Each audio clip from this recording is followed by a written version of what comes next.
Okay? Listen to me, it's very important.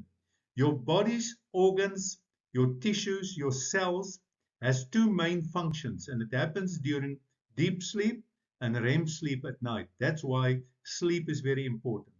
Growth and repair during deep sleep, and then the specific assignment for all your organs and all your kidneys.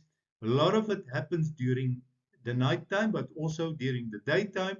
Every organ, every system in your body has got an exact assignment, a specific assignment, and a specific frequency, a different job.